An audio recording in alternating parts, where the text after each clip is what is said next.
So we've just got back from a long walk, and I'm driving a car on the wrong side. The wrong side of the road for me.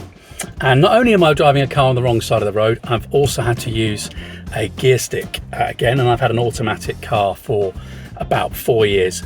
So Emma and I were talking about intentionality and what feels familiar, weren't we? Yeah, and we were talking about how just because it is unfamiliar doesn't mean that Matt won't get used to the driving in this machine.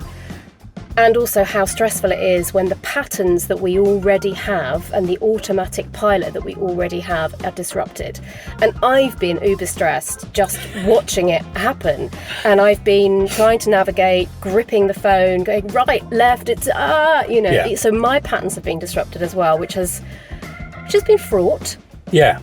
But we're still friends. Yeah, we're still friends. And I think we'll often use driving as a metaphor when we're talking to people about intentionality, because many of the tools that we share with people, whether it's about how much energy you bring or putting a word in your head, quite often we'll get a challenge from people that it feels inauthentic, that it doesn't feel like them. And we'll often talk about the range of possibilities that we have as human beings and how most of us have got a bigger range still than we think. We tend to narrow ourselves down into quite a narrow band, and we say, well, that's me, that's who I am.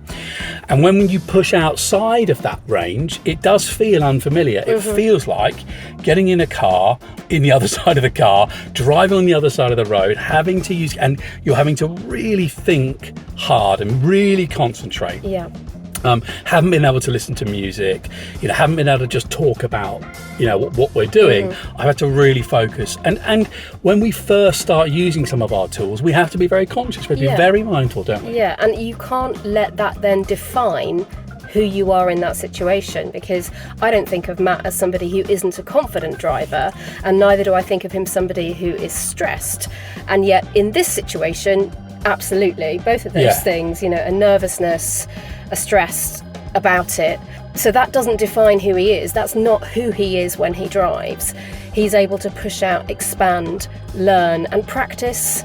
And the more you do something, the easier it becomes. And we were talking about this on the walk, about how this can be quite often how the tools can be. Those ones that are more challenging for you, those ones that you find a little bit more icky, shall we say, when you really have the opportunity to practice and practice and practice, they become much more familiar to you.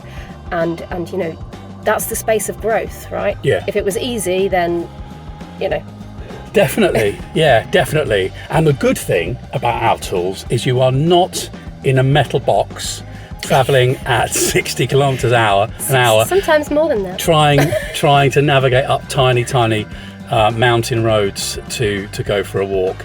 Bringing energy, bringing intention, and many of the other tools that we share, I think is a lot easier, safer than that. Yeah, my intention the next time we come somewhere like this is to get a taxi.